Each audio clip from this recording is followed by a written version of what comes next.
Avis vascular centre మన దేశంలోనే the best varicose vein hospital.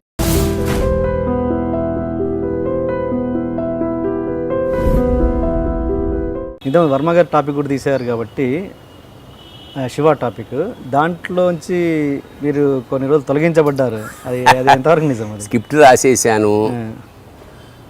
అతను ఫస్ట్ స్క్రిప్ట్ రాసి ఇచ్చాను. కృష్ణవంశీ అప్పుడు అసిస్టెంట్ నాకు. అంటే అతనికి అసిస్టెంట్, నా స్క్రిప్ట్ ఎవడైతే డైరెక్టర్కి అసిస్టెంటో అందులో ఒకరిని రైటర్ దగ్గరికి పంపుతారు. నువ్వు ఆ స్క్రిప్ట్ రాయించుకురా అని. కృష్ణవంశీ విపరీతంగా ఎంజాయ్ చేశాడు. మళ్ళీ విపరీతమైన జోకులు. కాలేజ్ కదా, సెటైర్లా ఇవి వేసా. తీసుకెళ్ళి రీడింగ్ ఇచ్చా. వర్మ స్క్రిప్ట్ మొత్తం విని, ఏంటి ఇన్ని జోకులు ఉన్నాయి అన్నాడు. మరి కాలేజీ అట్మాస్ఫియర్లో జోకులు ఉంటాయి, ఒక్క జోక్ కూడా ఉండడానికి వీల్లేదు.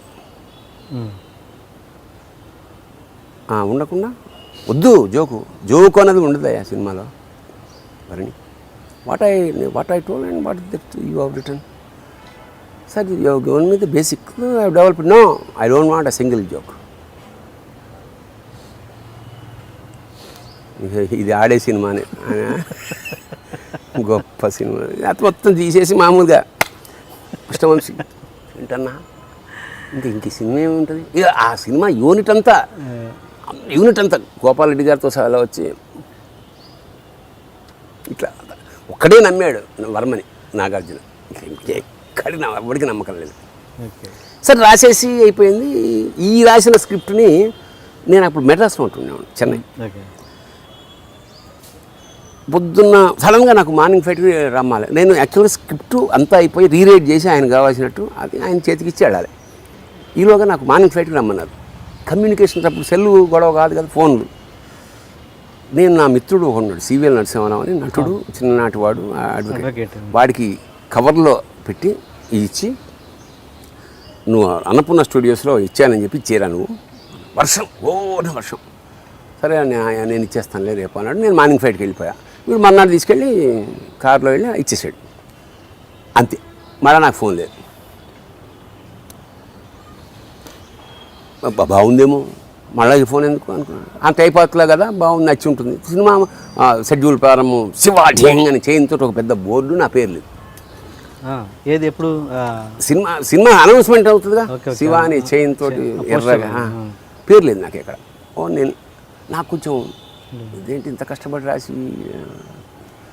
నిజానికి కష్టపడి అనేది అది నేను ఆ క్రెడిట్ నేను తీసుకోకూడదు. నేను కాదు, వర్మతో సినిమా చేసిన ఎవడు ఏ క్రెడిట్ తీసుకోవడానికి లేదు. అన్నీ హాయి చెప్తాడు, ఓకే చెప్పేస్తాడు అతను.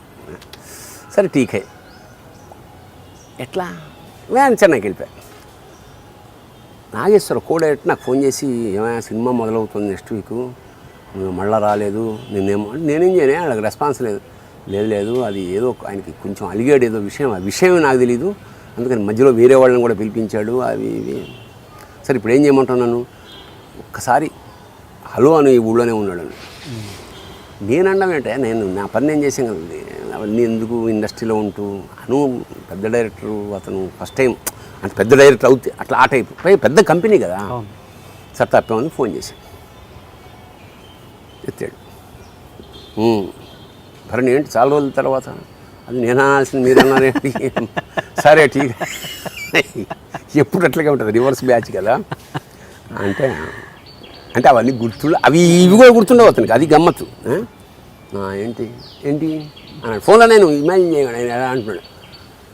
సార్ సినిమా ఎప్పటి నుంచి, నెక్స్ట్ మీకు స్టార్ట్ అవుతుందిగా అన్నాడు. అట్లా మంచి. సరే ఇక్కడ కాస్ట్యూమ్ కొనడానికి వచ్చాను. నెక్స్ట్ సినిమా అంటే క్షణక్షణం, ఇదే సినిమా నెక్స్ట్ స్టార్ట్ అవుతుంది, దాని కాస్ట్యూమ్ కొనడానికి చెన్నై వచ్చాను. సరే సార్ అయితే ఎక్కడున్నారు. నాన్న శాలిగ్రామంలో ఉన్నాను సార్.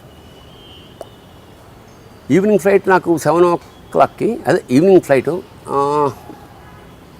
వస్తే 5 గంటలకి మీ ఇంటికి వస్తాను. ఎక్కడ అడ్రస్ అన్నాడు. మీ వాళ్ళకి తెలుసునండి కారు వాళ్ళకి అన్నాడు. ఉత్తిది కంటిన్యూలు తుడుస్తున్నాడు. కానీ చెప్పాం కదా అతను అబద్ధం ఆడని. కట్ చేస్తే 5 గంటలకి కారు ఉంది ఇంట్లో. మా ఆవిడేమో పూరికి వెళ్ళింది, లేదు ఒక్కడనే. నాకు అప్పుడు అసిస్టెంట్ కూడా లేరు అనుకుంటా, అప్పుడు లేడు. వచ్చాడు, టీ కావాలే నేనే పెడతాను. నాకు మంచి నేను వెరీ గుడ్ కుక్. చాయ్ పెట్టి అక్కడ కూర్చున్నాను, ఇక్కడ కూర్చున్నాను. ఏంటి సార్ అదే భరణి నేను తీసేసాను నీకు తెలుసా అన్నాడు. అవును సార్. సంతోషించాను. ఎందుకు తీసేసానో తెలుసా? తెలుసు sir. First thing script is God. Script అనేది చాలా ఇంపార్టెంట్ సినిమాకి.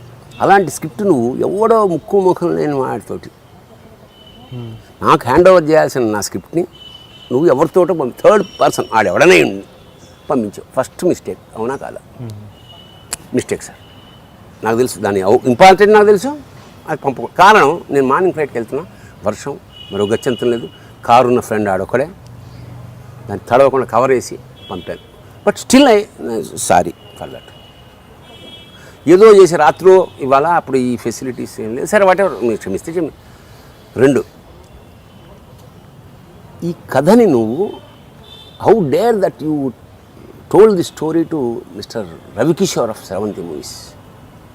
ఎందుకంటే సెవెంతీ మూవీస్ నాకు ఆస్థాన సినిమా కంపెనీ, అక్కడే ఉండేవాడిని ఎప్పుడు.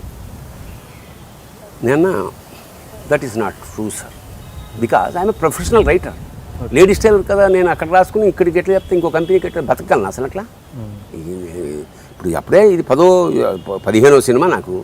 నేను అక్కడ కదా ఇక్కడ డైలాగ్ అక్కడ చెప్తే ఎట్లా సర్వైవ్ అవ్వగలనా? First point. రెండో పాయింట్, అసలు మన సినిమాలో కథ ఉందా సార్ అన్నాడు.